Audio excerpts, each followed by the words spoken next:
மிகுந்த துயரத்தோடு மிகவும் கனத்த இதயத்தோடு உங்கள் முன்னாலே நான் நின்று கொண்டிருக்கிறேன். கரூர்ல நடந்திருக்கக்கூடிய இந்த கொடூரமான செயலை பற்றி, விபத்தை பற்றி விவரிக்க முடியாது. அந்த அளவுக்கு ஒரு சோக சூழ்நிலை ஏற்பட்டிருக்கு. அதை பத்தி விவரமா சொல்லக்கூடிய மனசு கூட என்னுடைய மனசுல இடம் கொடுக்கல. அந்த அளவுக்கு நானும் வேதனையில் இருக்கிறேன். நேற்று இரவு ஒரு 7:45 மணி அளவுக்கு சென்னையில அதிகாரிகளோடு கலந்து பேசிக் கொண்டிருந்த போது கரூர்ல இப்படி ஒரு சம்பவம் ஏற்பட்டிருக்கு. கூட்ட நெரிசல்ல மூச்சுத்திணறல் ஏற்பட்டு பல பேர் மூச்சுத்திணறலுக்கு ஆளாகி மருத்துவமனைக்கு அழைச்சிட்டு போறாங்க அப்படின்னு ஒரு செய்தி எனக்கு கிடைச்சது. செய்தி கிடைச்ச உடனே இந்த கரூர் தொகுதியினுடைய சட்டமன்ற உறுப்பினர் முன்னாள் அமைச்சர் செந்தில் பாலாஜியோடு நான் தொடர்பு கொண்டு இந்த மாதிரி செய்தி கேள்விப்பட்டன, உண்மையா, உடனடியாக நீங்க மருத்துவமனைக்கு போங்க, போய் என்னன்னு பாருங்கன்னு சொன்னேன். அதுக்கப்புறம் கலெக்டர் இடத்துலையும் தொடர்பு கொண்டு நான் கேட்டபோது அவரும் சில விஷயங்கள் எல்லாம் சொன்னாரு. அடுத்த 5 நிமிடங்கள்ல மருத்துவமனைக்கு எடுத்து செல்லக்கூடிய முதல்ல 4-5 பேர் அழைத்துக்கிட்டு போயிருக்காங்கன்னு செய்தி வந்துச்சு. அவரை போக போக பாத்தீங்கன்னா அதிகமான பேரை மருத்துவமனைக்கு தூக்கிட்டு போறாங்க அப்படின்னு செய்தி தொடர்ந்து வந்துட்டு இருந்துச்சு. அதுக்கப்புறம் பார்த்தா மரண செய்திகள் வர ஆரம்பிச்சிருச்சு. நான் கொஞ்சமும் எதிர்பார்க்கல. மரண செய்தி வர ஆரம்பிச்சோன்னே எனக்கு ஒரு அச்சம் ஏற்பட்டு உடனடியாக இந்த மாவட்டத்தினுடைய சுற்று வட்டாரத்தில் இருக்கக்கூடிய நம்முடைய அமைச்சர் பெருமக்கள், பக்கத்தில் இருக்கக்கூடிய மாவட்டங்கள் இருக்கக்கூடிய அமைச்சர் பெருமக்கள் எல்லாம் தொடர்பு கொண்டேன். அந்த அடிப்படையில் அன்பில் மகேஷ் தஞ்சாவூருக்கு போயிட்டு இருந்தாரு. அவரை தொடர்பு கொண்டு உடனடியாக கரூருக்கு போன்னு சொல்லி உத்தரவு போட்டு அவரும் வந்தாரு. அதுக்கு பிறகு நம்முடைய மக்கள் நல்வாழ்வுத்துறை அமைச்சர் மா சுப்பிரமணியத்தை சென்னையிலிருந்து உடனடியாக போய் என்னன்னு பாருங்க அப்படின்னு அவரையும் அனுப்பிச்சு வச்சேன். அப்புறம் டிஜிபி, சட்டம் ஒழுங்கு ஏடிஜிபி ஆகிய அதிகாரிகள் எல்லாம், காவல்துறையுடைய உயர் அதிகாரிகள் எல்லாம் தொடர்பு கொண்டு நான் உடனடியாக இதை பற்றி கவனிக்க வேண்டும் என்று போர்க்கால அடிப்படையில் நடவடிக்கை எடுக்கன்னு சொல்லி உத்தரவிட்டு அவர்களை அனுப்பி வச்சேன். அந்த செய்திகள் எல்லாம் என் மனச கலங்கடிச்சது. அதுக்கு பிறகு உடனடியாக நான் தலைமைச் செயலகத்துக்கு போய் அங்க நம்முடைய மூத்த அமைச்சர் துரைமுருகன் அவர்கள், நேரு அவர்கள், வேலு அவர்கள் அமைச்சர்கள் சென்னையில் இருந்தாங்க. அவங்களையும் கூப்பிட்டுட்டு தலைமைச் செயலகத்துக்கு போயிட்டேன். அதிகாரிகளையும் அழைச்சு, டிஜிபியும் அழைச்சு அதுக்கு பிறகு கலந்து பேசி என்னென்ன செய்யலாம், என்ன நடவடிக்கை எடுக்கலாம், எப்படி நடந்துகிட்டு இருக்குன்னு விவரம்லாம் கேட்டேன்.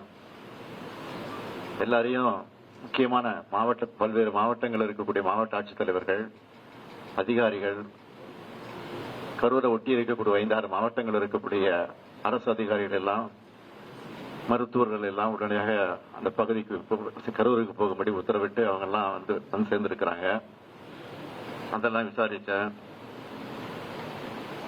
ஆக இப்படிப்பட்ட நேரத்தில் பொதுமக்களும் ஒத்துழைப்பு தர வேண்டும் என்று நான் கேட்டுக்கொண்டிருக்கிறேன். அது சம்பந்தமாக அறிக்கையும் வெளியிட்டிருக்கிறேன். பெரும் துயரத்துக்கு இந்த சம்பவத்தில் மொத்தம் 39 உயிர்கள் இதுவரைக்கும் நம்ம இழந்திருக்கிறோம். இதுல ஆண்கள் 13 பேர், பெண்கள் 17 பேர், ஆண் குழந்தைகள் 4 பேர், பெண் குழந்தைகள் 5 பேர்.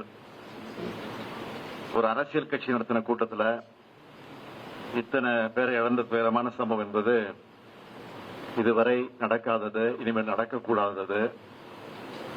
மேலும் 51 பேர் தீவிர சிகிச்சை பிரிவில் அனுமதிக்கப்பட்டு சிகிச்சை பெற்றுக் கொண்டிருக்கிறாங்க. அதுல 26 பேர் ஆண்கள், 25 பேர் பெண்கள். இவங்க எல்லாரும் விரைவில் குணமடைந்து நலமடைந்து விரைவில் வர வேண்டும் என்று நான் நம்புகிறேன். வருவார்கள் நிச்சயமாக நான் நம்புகிறேன். இறந்து போன அந்த உயிர்களுக்கெல்லாம் கனத்த இதயத்தோடு நான் அஞ்சலி செலுத்துகிறேன். அவங்க குடும்பத்துக்கு என்ன ஆறுதல் சொல்லி தேற்றுவது என்று தெரியாமல் திக்கு முக்காடி கொண்டிருக்கிறேன். இந்த துயரமான சம்பவத்தில் மரணமடைந்திருக்கக்கூடிய இந்த குடும்பத்திற்கு ஒவ்வொருவருக்கும் தலா 10 லட்சம் ரூபாய் வழங்கப்படும். அது முதலமைச்சர் பொது நிவாரணத்திலிருந்து வழங்கப்படும் என்று ஏற்கனவே அறிவித்திருக்கிறேன். காயமடைந்து மருத்துவமனை சிகிச்சைக்கு அனுமதிக்கப்பட்டிருக்கக்கூடிய அவர்களுக்கு தலா 1 லட்சம் ரூபாய் வழங்கப்படும் என்று அறிவிக்கப்பட்டிருக்கிறது. அது மட்டுமல்ல, ஓய்வு பெற்ற உயர்நீதிமன்றத்தினுடைய நீதியரசர் திருமதி அருணா ஜெகதீசன் அவர்கள் தலைமையில் ஒரு நபர் விசாரணை கமிஷன் ஆணையத்தை உடனடியாக அமைக்க நான் உத்தரவிட்டிருக்கிறேன். அதற்கு பிறகு இன்று காலையில் 9:30 மணிக்கு தான் வரலாம் என்று முடிவு செய்து விமானத்தில் டிக்கெட்டு பதிவு செஞ்சிருந்தேன்.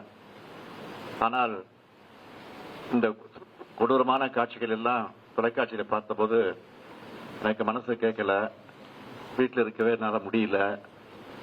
அதனாலதான் முன்கூட்டியே போக வேண்டும் என்று நான் திட்டமிட்டு 1 மணி அளவில் விமானத்தை பிடித்து இங்கே வந்து சேர்ந்திருக்கிறேன். ஆகவே மீண்டும் மரணமடைந்திருக்கக்கூடிய அந்த குடும்பத்தை சார்ந்தவர்களுக்கெல்லாம் மீண்டும் ஆறுதலை தெரிவித்துக் கொள்கிறேன். காயமடைந்தவர்கள் விரைவிலே குணமடைய வேண்டும் என்றும் என்னுடைய ஆசையையும் வெளிப்படுத்துகிறேன். நன்றி, வணக்கம்.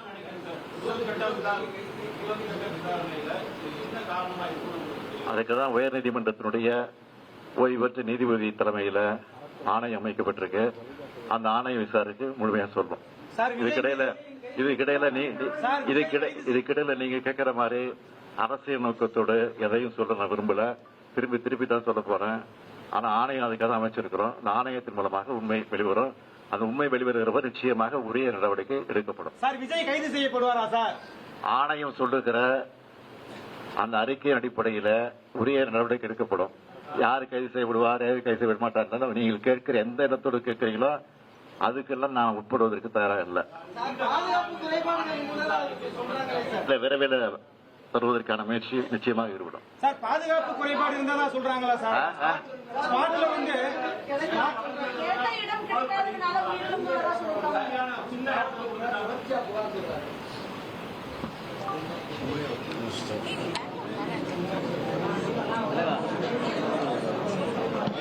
அடி சவுண்ட்